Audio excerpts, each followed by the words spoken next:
This is an India Today Global exclusive. A few weeks ago, we were reporting on Masood Azhar making an appearance yet again and questions being asked as to what is it that Pakistan has been doing with regards to that one terrorist. Today, we're taking the story a bit forward. We're talking about a renewed syndicate with focused tasks distributed among several outlawed organizations. What does this really mean? It means that the Pakistani military is now brokering an organization in a very organized manner, creating space for all terrorist organizations to coordinate and then carry out the kind of spate of attacks that we are seeing in Jammu and Kashmir. Ankit Kumar over here, who heads our OSINT team, the open source intelligence team, also working very closely on special investigations with Arvind Oja, has brought out this report. It is a very important one, Ankit, but take us back to the earlier report that you put out on Masood Azhar, and then take us forward to what this really means when the Pakistani military is restructuring all these terror organizations in order to carry out the kind of attacks we are seeing now in Jammu and Kashmir. It's different. Modus operandi has changed, and the Indian establishment certainly is looking like it's being caught unawares on many fronts in Jammu. Yeah, unfortunately, yes. So, when we started doing this story, this two-part investigation, we had to answer a what and then we had to answer a why, right? If we go by pure numbers, 2024 so far has been the bloodiest year in recent times, let's say after 2019, especially as far as Jammu is concerned. The terror attacks, the attacks on security forces, that has kind of outnumbered any recent event since 2019 Pulwama. So, there are numbers to support that something has changed very drastically. Last investigation, we established through open source investigation that Maulana Masood Azhar was alive, active, not only active, he had made his first public appearance since Balakot, right? He made his last public appearance in February 2019, just before Balakot, in Peshawar, and his next public appearance came 5 years after that. So, are these all directed by the military? When should they make an appearance? When should they lie low? When should they go underground? Why? What's the thought and the reasoning behind this? As far as Azhar is concerned, directed will not be the right word, but instructed, requested, some kind of green signal, yes. Some kind of cue, yes. Azhar is a very different character than somebody like Hafiz Saeed. Hafiz Saeed worked very closely with the establishment. Masood Azhar is a different character. He does not, at least from what we understand, he does not seem to take orders, but yes, guided by the establishment. So, what has changed? What was the crux of the last story was that something had fundamentally shifted as far as the equation between the establishment and actors like Azhar was concerned. Masood Azhar making a public appearance in June 2024 had some meaning after a gap of 5 years. We had predicted last month here on this very show that this indicates a continuous attacks in days to come, especially when we know that there are elections due in Jammu and Kashmir. We know that elections are due. Announcement is just a matter of weeks or days maybe. So, last investigation was all about what was happening, right? But we wanted to understand how it was happening, right? Why is it that this time around it's different? Why is it that the activities, the terror attempts are turning out to be more successful? What has changed, right? Why is it that there are more casualties? Why is it that more security forces are kind of being successfully targeted by these terrorist attacks? And this investigation is all about that.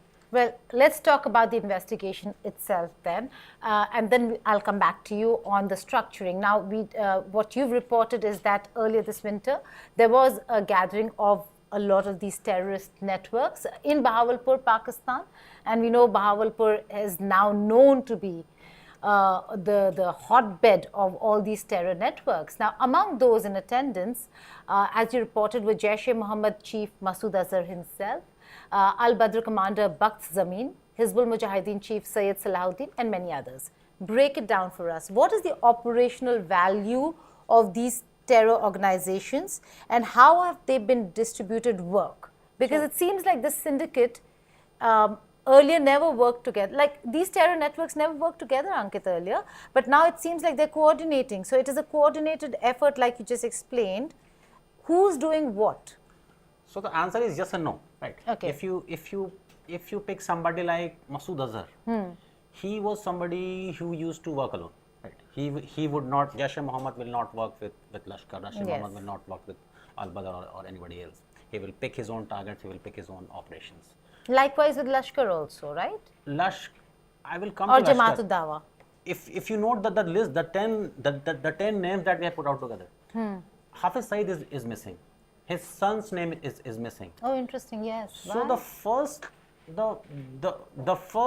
leadership of Lashkar, we don't know why, but we know that maybe because they he's out have of been- action, like he is detained, so Maybe- showing him or his name coming up will maybe not. FATF, maybe too much media hype, maybe perception management, etc. We don't know. But what we know for sure that they have been missing. But the second cadre or third cadre of Lashkar, now for the first time we are seeing them working under Masood Azhar, under Al-Badr, which is a different thing. Salahuddin is a different character. Salahuddin earlier worked with Lashkar. Salahuddin is, because somebody like Salahuddin's ability, Hizbul chief, etc., his ability to inflict damage in Kashmir on his own is very limited. Salahuddin is not as effective as let's say Lashkar or Jaish on his own. So Salahuddin is more of a Kashmiri poster boy in Pakistan, right? Lives in Burma town. We have a picture of his house, right? Also doubles down as a mosque, has a very high grade security, travels across Pakistan. This is Syed Salahuddin. Syed Salahuddin. So those are the reason why we are discussing all this is because even in Indian establishment, people wanted to understand, right? There was there was these kind of queries, why these things are happening, right? So our story with my colleague Arvind Oja, it is a compilation of all the preliminary intelligence that has been kind of collected, and based on all those findings, we understand that this time around, the Pakistani establishment has successfully forged a very well-oiled machinery, which is a combination of Al-Badr, a combination of second and third level cadre of Lashkar, the top of Jaish, Masood Azhar is very much there, and everybody has been kind of given different tasks. For example, this time around, Azhar is not choosing his targets. If That's 3 years, interesting. 3 years back, you would say, Azhar, what do you want to do? He will say, I will pick my target in Delhi or in Ayodhya. This time around, he is willing to make compromise that, okay, my guys will sit there in a particular remote area in Kashmir or Jammu. They will wait there until the next green signal comes. The next piece of intelligence comes, and then they have instructed that this is the time. Go ahead and don't try to do that much. If you Do see, exactly what you told. Yes. So while That's limiting very themselves, interesting. while working under certain guidelines directed by the intelligence provided by the Pakistani intelligence, Pakistani establishment, and the local support is very much crucial. The 7 other characters that we have mentioned, they are not always. Let's talk about the characters. Now, you've mentioned somebody called Bakht Zameen Khan. Explain to me what his role really is and what he really does. We do know that the report suggests that he is a seasoned militant with experience in Afghanistan. So what else does he do? So, very old hand. If you go through the archives, you will find his mention during the US invasion of Afghanistan, very early days, considered very close to the old Taliban regime. Has a group of mercenaries, according to some reports, 300 mercenaries. Oh, right? wow. He also, over the years, has successfully established a network of educational institutions in Pakistan. So, in all these What kind? Madrasas or madrasas, proper even higher education colleges. Oh, really? Right. So those networks come very handy, right? It gives you access in all other cities, in all the cities. It gives you access to young men who would be potential militants going forward, depending on what kind of education you are giving them. It also gives you a platform where you can transact money from one place to another place because you have this running business. So he actually also is the money bag. he is in many of the terror operations. the money bag essentially is the Pakistani military, but then you need unofficial channels. A business network to get the Right. money through to Right. wherever it has to reach. Right, right. And based mostly out of Pakistan occupied Kashmir? Based mostly in Pakistan mainland, he has been seen visiting camps in POK very often, but lives in mainland Pakistan. Okay. Also deals and coordinates very closely with Masood Azhar and with Syed Salahuddin. Because he has been there for so many years. So he's somebody who is kind of accepted by Azhar and Salahuddin.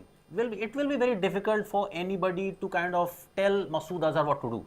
Right? So you need somebody who has that kind of seniority, that kind of acceptance. Does he have that? Does he have that? It seems so. In this case, it seems so, because intelligence is that he was seen in POK very recently. All these operations, the Jash footprints are visible. So there is enough kind of footprints that suggest a coordination between Al-Badr and Jaish-e-Mohammed.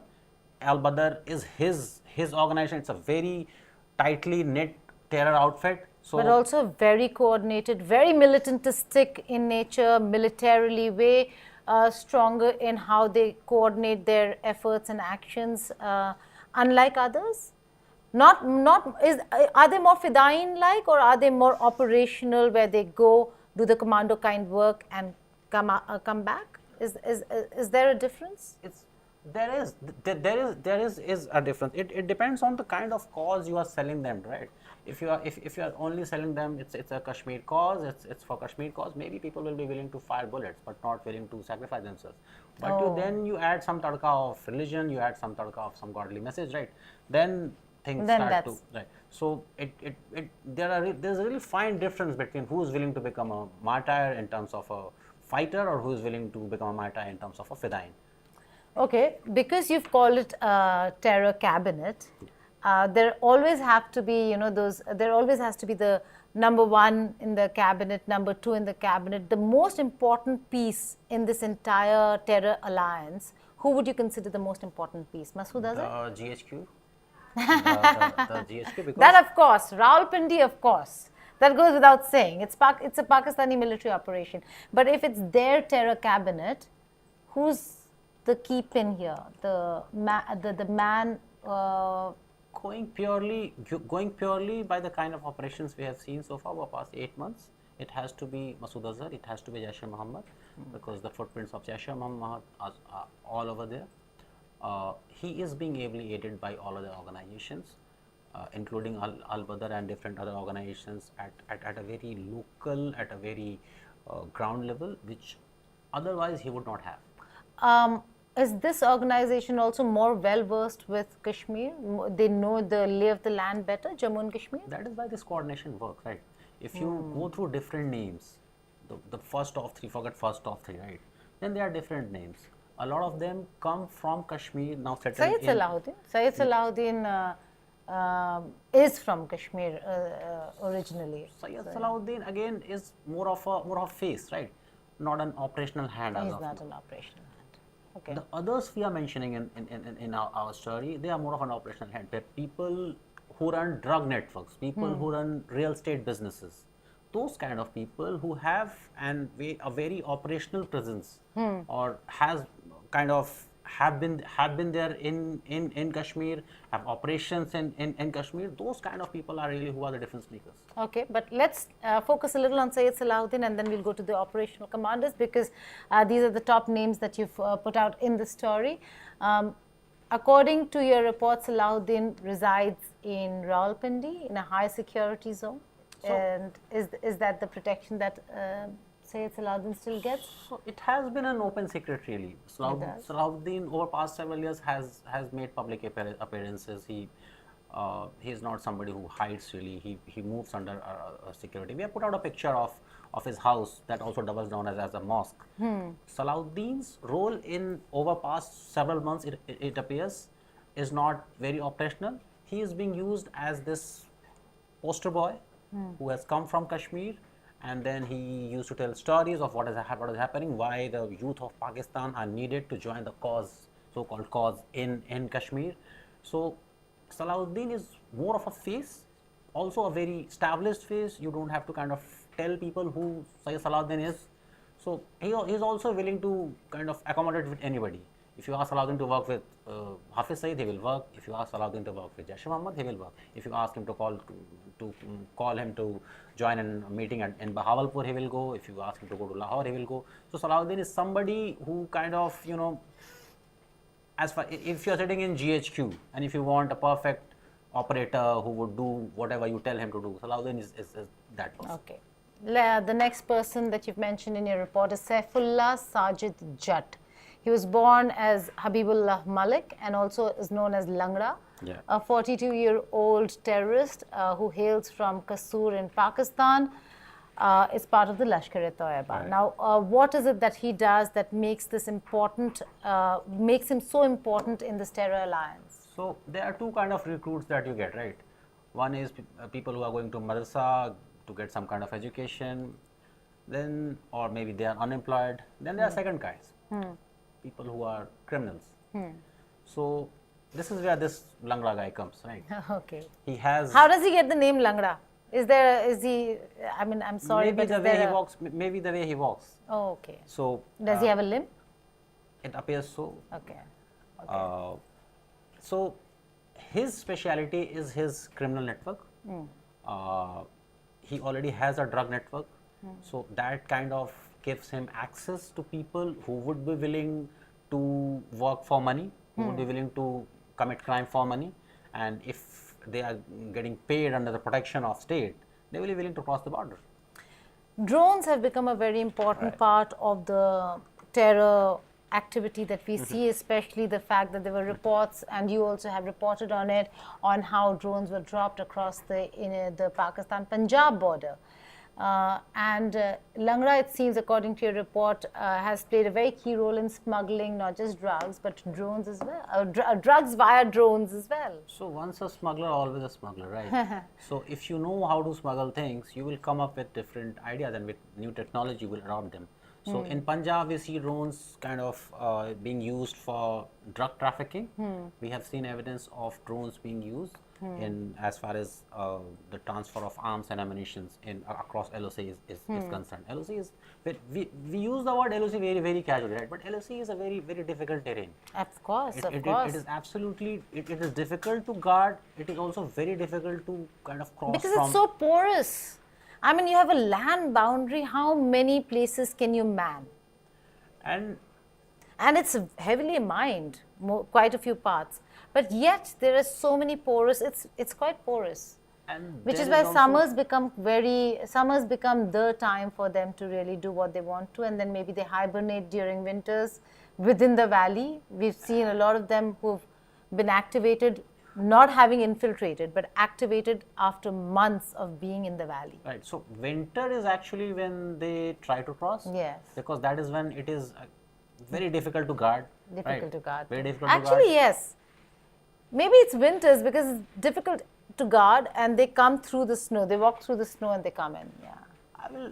I will like to draw a very kind of unlikely parallel between what happened in Iran and what is happening in Kashmir. I know these are two different things, but what a time gap can do, right? Oh, if yes. you are trying to. I mean, you've reported that as well. Right. Yeah. So there's this theory that Mossad somehow managed to smuggle the device, AI-driven device, right?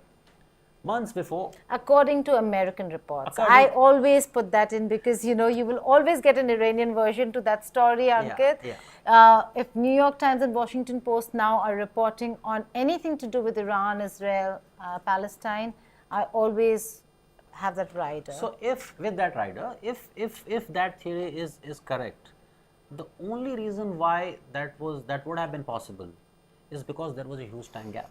Right? 2 months before, there was no event, nobody was staying there, right? So it was a non-event, really. Yes. The risk factor is so much low. Similarly, in winters, it is very difficult to guard those places, and not just the rain. If you see the trees, the temperature is there. Yes. There's water. There's no everything that is there to be feared. Everything is nature at its kind of worst during the end of December, early Jan. So it is being widely believed that the infiltration happened. Even as of now, the people who are the terrorists who are sitting on top, they infiltrated during the winters, and then they waited, which is very different, right? That has not been happening. People, those kind of terrorists don't wait for 6 months for orders to execute, right? And there is still this belief that there are at least 40 such terrorists in that zone. So that is a huge number. Interesting. The other character, Sheikh Jamil ur Rahman, tasked with local coordination in an area where multiple terrorist factions operate. He hails from Pulwama in Jammu and Kashmir, so he is Kashmiri, but holds a Pakistani identity card, a national identity card. So again, one of those people who Pakistan would say is a businessman, hails from Kashmir, so he has again one of those people that we just discussed, people who come from the second and third level of Lashkar hierarchy, very operational, very to the ground. One of the interesting factor about But he has his own outfit also called Tehreek-ul Mujahideen. Yes, the reason why sometimes these outfits are flawed because you want to collect donation in your own outfit's name, right? Again, it comes down to money. Why should somebody else collect money based on the things that we have done? That has been all. Why if Kashmir was one cause, why there are 15 different militant outfits? Okay, Why not I one? agree. Yeah. It all comes down to the pie, right? Who will get what kind of donation money? So it all comes down to that. The thing that is different this time around that GHQ has somehow managed to solve that problem. They have got these elements together to work in sync. This guy, if you see Indian media reports, if you do a Google search, you will find that a lot of outlets in media, including very mainstream ones, they had reported that this guy had been shot. Really? Shot down, in Okay. fact, right? And that was not true. Okay. One of those social media posts which went viral, people reported it.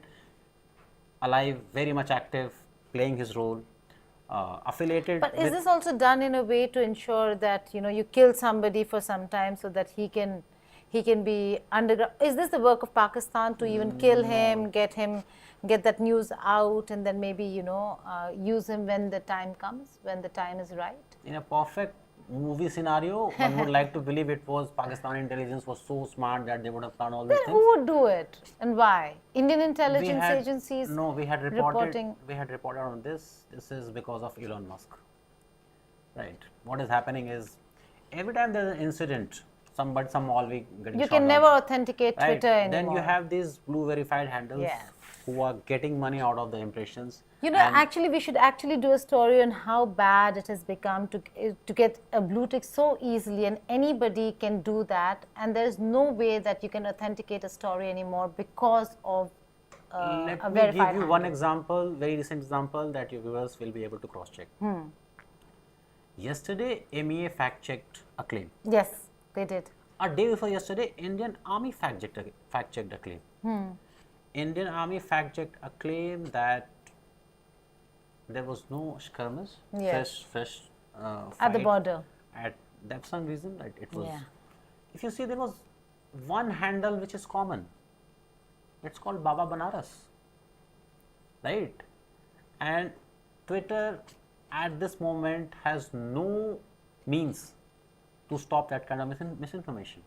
There's absolutely nothing that can be done. So, The Indian Army has to issue a statement, the Ministry of External Affairs has to issue a statement, anything can become the same handle killed Hafiz Saeed, the same handle killed Hafiz Saeed's son, right? And nothing happens. They keep getting impressions, they keep getting reposts and whatnot. So there's no conspiracy here, it's just impressions, it's just the somebody doing it to commercials. get more. The commercials. Yeah. Faratullah Gori, again another named in terror cases ranging from Gujarat to Andhra Pradesh. He is from Hyderabad. Again, this is another network that we're seeing. So we're seeing Pakistan penetrate deeply, not just within Jammu and Kashmir. A lot of them are from Jammu and Kashmir, but here we have somebody who is from Hyderabad. Is this Pakistan Hyderabad or our Hyderabad? This is our Hyderabad. Indian Hyderabad. And if you want in this current syndicate, if you want somebody to be effective outside of J&K, somebody who would have some kind of module in Bangalore, in Hyderabad, in Gujarat or somewhere else, it would be Gauri. Oh. He has been associated with Lashkar for several years. Now he is working in this syndicate, works very closely with the ISI. One of the things that he has successfully kind of been able to do is that he has added an extra S to ISI. Okay. So Which is? every time you see those reports, ISIS module, remove that last S. It's basically an ISI module, right? And all those Telegram pictures and videos on those narrations, a lot of time it would be Gauri. Okay. Pretending to be an ISI person. He is very active on social media. Somebody will call him Ustad, somebody will call him different names. But Gauri is the propaganda in chief, understands India, comes from India. And does the online bit very well? Online recruitment. Social bit, no, not recruitment, online, the online bit, the propaganda, spreading of propaganda, He's the face. setting narratives. He's the face. His voice is heard everywhere. Very recently, His voice is heard everywhere. So all the statements that are put out, that's his voice, primarily. Not all, not the ones that are coming from Jash, but he issues statements in his own name. And very recently, he called upon attacks on very famous Indian industrialists. Oh, he did? Yes. So, somebody who comes from a different part of India, not from Kashmir, comes from south of India, successfully managing all the online presence, Telegram groups, very active on Facebook also, creates new Facebook groups, creates new Facebook pages, and every now and then you will see very quality, very well produced videos, all the file shots, all the text, good music, and his speech will be all over the. So he is the face, he is the voice of this syndicate. Okay. Then we have Sajjad Gul, a 50-year-old from Srinagar. He runs a real estate business now in Pakistan, and has also been a mastermind of killing senior Kashmiri journalist Shujat Bukhari, a dear friend of ours. We lost him to terrorism in the valley, and it's very, very unfortunate. But what's the role that he plays in this new terror alliance? Is he based out of Pakistan now? Are they all in Pakistan? Or is there anybody who moves from the valley to Pakistan and back? No, it will be very difficult for them to move so only the men across do. LOC. So they have this, they have these operatives who do all those things. He is interesting because he also has a real estate business. Okay. Right. So ability to again channel money, ability to give people employment, and imagine somebody is earning, let's say, 100 rupees or 1000 rupees, right? And then somebody like Gul offering them 1 lakh rupees or 20 lakh rupees for a job, right? And you don't know what people will do. That's true. So again, these kind of people who are not big names, but their ability to inflict damage is huge because of their existing nature of business, the kind of people they interact with. As you mentioned, he has been accused of killing, masterminding the attack on Shujat Bukhari. Yeah. That happened in Srinagar. It was a broad daylight murder. So again, somebody who has not been a poster boy, but very effective on ground, worked with Lashkar, now working with the syndicate. And clearly responsible for logistics and resources. Yes, because he comes from real estate, right? If you are working in real estate, you will have logistics, you will have people, you will have a lot of manpower, you will have resources to move things around, you will have control over money, cash money, right? All these things are. Okay. We do not have photographs of some of these names that you've put out, but Shah Faisal, son-in-law of Faratullah Gauri, again the man who is the propaganda machinery, who runs the propaganda machinery, the online machinery of this entire terror alliance. He is also part of it, but again, originally from Bangalore, Engineering graduate. Imagine. Recruited by Gauri. How does this happen?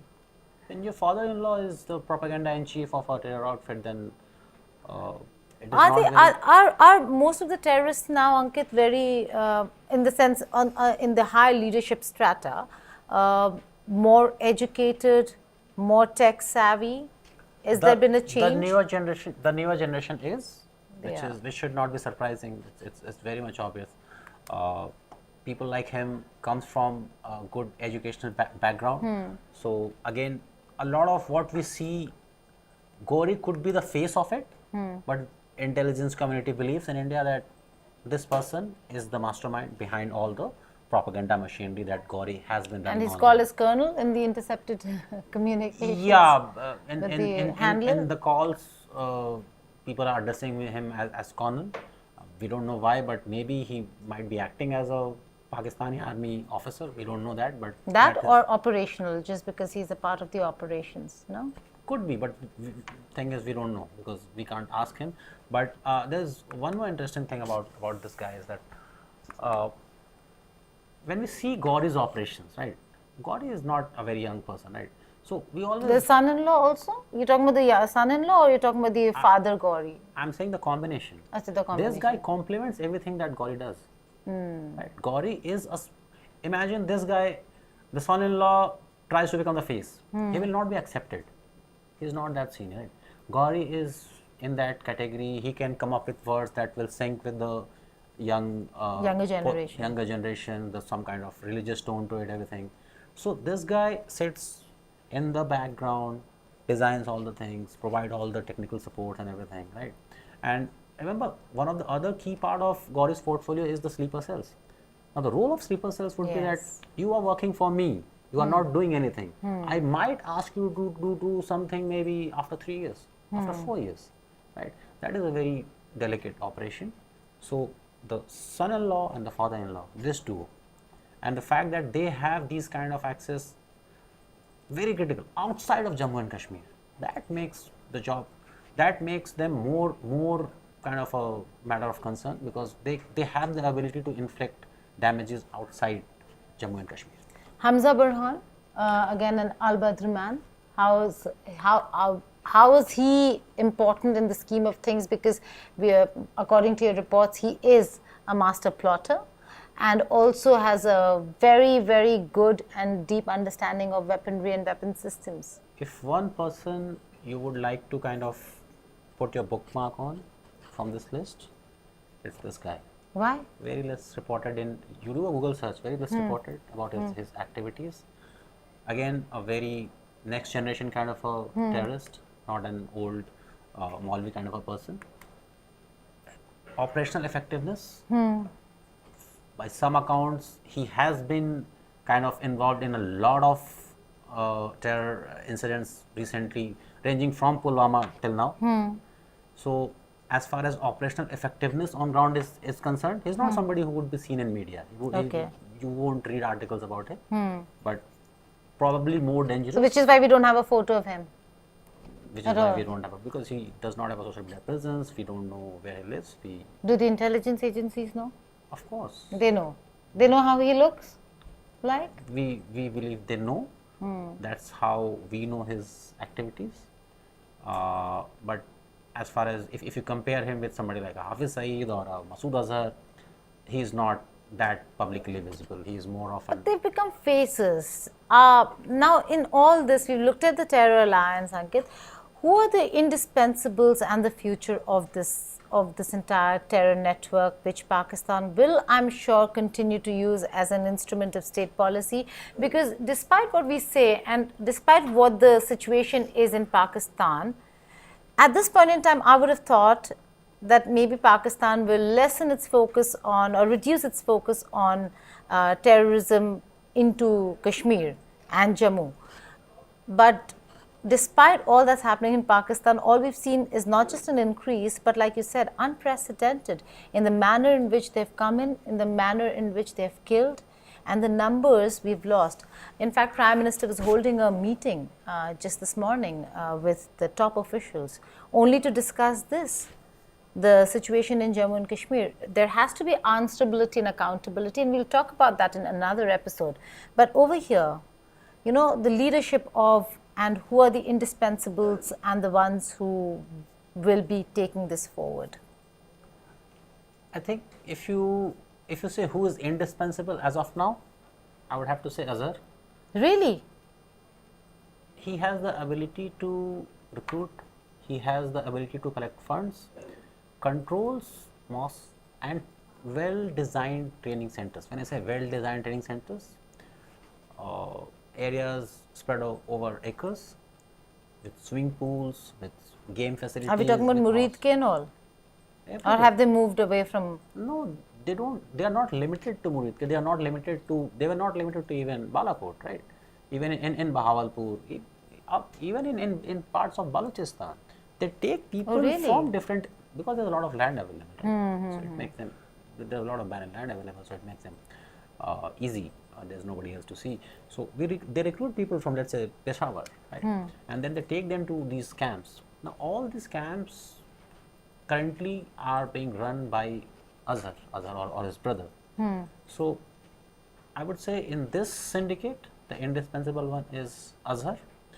I would like to come back to your earlier point, right? Let me ask you a question. What possibly may have given this new motivation to the establishment that we should do this? What makes them feel more optimistic about Jammu and Kashmir? If let's say I'm a senior officer sitting at GHQ, what has changed from my perspective that I should be doing this? Because Pakistan, Kashmir, it's a very old song, really, right? What has changed? What may have changed? What is the new motivation? Is there a third player? Is there a third player? It can't be Afghanistan. Yes, of course, we do have the China factor. But I don't know whether China will actually be okay, even if it is through sources, to be looked or seen as using terrorism through Pakistan. That's not an option.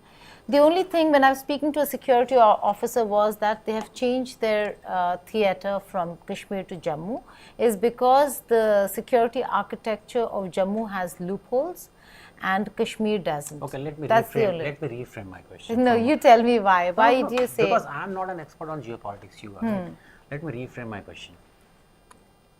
Who is to gain geopolitically if India is under pressure because of Pakistan-sponsored terrorism? No, that I'd say China. I'd say China is to gain because anything that puts pressure on us on this front weakens us on the other front. Because fighting a two-front war for India, as has been said time and again by various experts and analysts, is near impossible.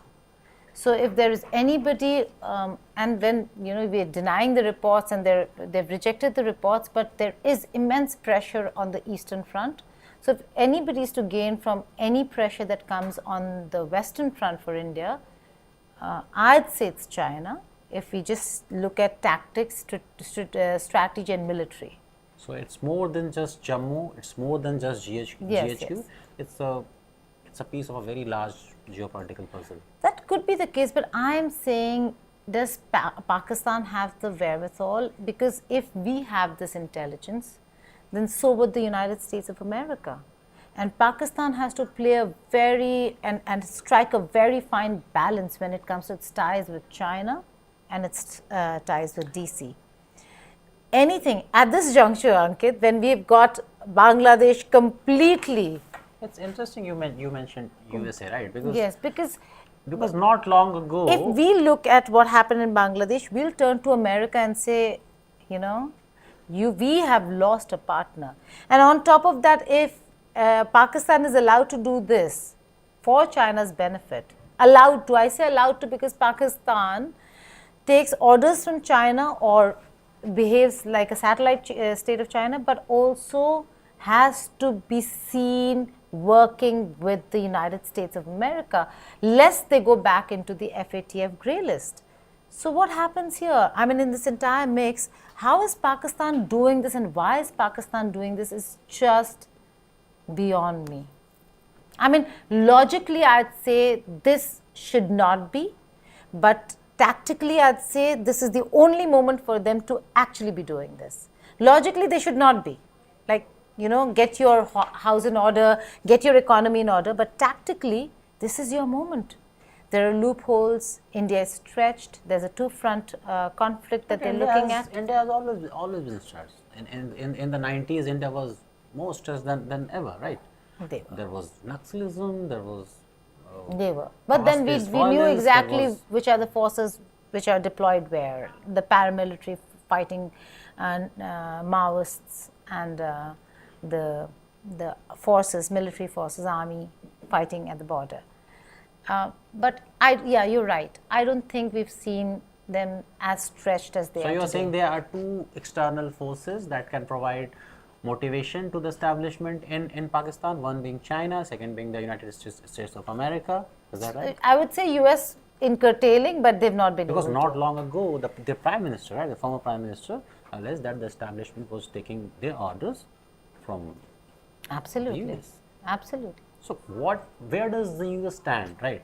For example, I think the US is not curtailing Pakistan is only because they still need Pakistan for Afghanistan. The reason why So then you turn a blind eye and you have China that does not require Pakistan in Afghanistan. When you turn a blind eye, Yes. do you tell the other person that, hey, I've turned my blind eye, this is my blind eye face? Do you actually tell them? No, but I think Pakistan realizes that, yeah, this is a blind eye face. When you're not being told to stop, then it's clearly a screen that they have put. Because a lot of things have happened, right? FATF, Yes. right? We have said it twice now. If you read the reports, Pakistan has done a lot. If you see what is happening on ground, there does not appear to be a lot of action, right? Things have not changed in Pakistan. Everything that was happening 10 years back has been happening now. But FATF sees something else, right? Then you have the IMF bailout, which is very successful. In between, you had a regime change in Pakistan, which is again very public. And then But the same man has been named in Pakistan and in Bangladesh. And then all of a sudden, first time since Balakot, somebody in GHQ realizes that, okay, it's time to kind of do something in Kashmir. Not that they were not, again, all these actors, all these terrorist units, they were active even before. Masood Azhar is not a kid. He has been there forever, right? All these actors, they have been active on Kashmir front for past at least 20 years. But maybe it was not as coordinated as we see now. The new alliance where the Pakistani military recognizes each group's importance in how best they can deliver. We answered what, we answered how, now we are looking for the answer of why. Yeah. Why? What's the motivation? So answer to that question, I believe, is not with the intelligence community. That is within the domain of geopolitics. So I hope that you will. Yeah, put all the hard ones on us because it's so convenient to get. It's not convenient. It's a very good report, a difficult one at that. But to get the names out, to get the logistics, but the why of it is always going to be the most difficult part. And I do think that the international community, in some ways, fails India when it comes to containing terrorism. That it has been the story in the past, that continues to remain the story in the present, and should they look at their own strategic interests in various countries in this part of the world, it will continue to remain a major niggling area for India. But that's the second part of a series of specials that Ankit and Arvind Ocha have been putting together. We spoke about Masood Azhar. We're talking about the Terror Alliance now. But interestingly, maybe next week we'll discuss whether if India has the capability. We've seen a lot of reports now, rejected, denied reports on whether if India has the capability of holding a spy network outside of India. India faced a lot of flack for it when it comes to the West.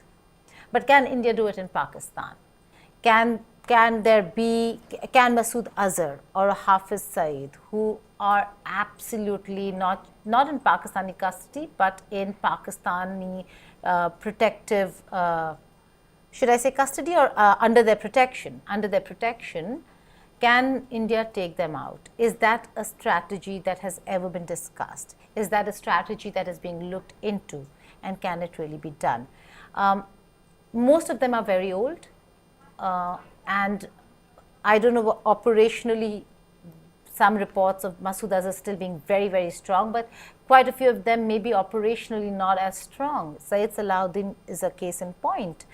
But can they be taken out? Is that an operation that is being considered? Ankit Kumar, Arvind Ojha will continue bringing us those fabulous reports on the terror operatives in Pakistan, how Pakistan is doing it. But can India do it is something we'll discuss next week. Thank you for watching.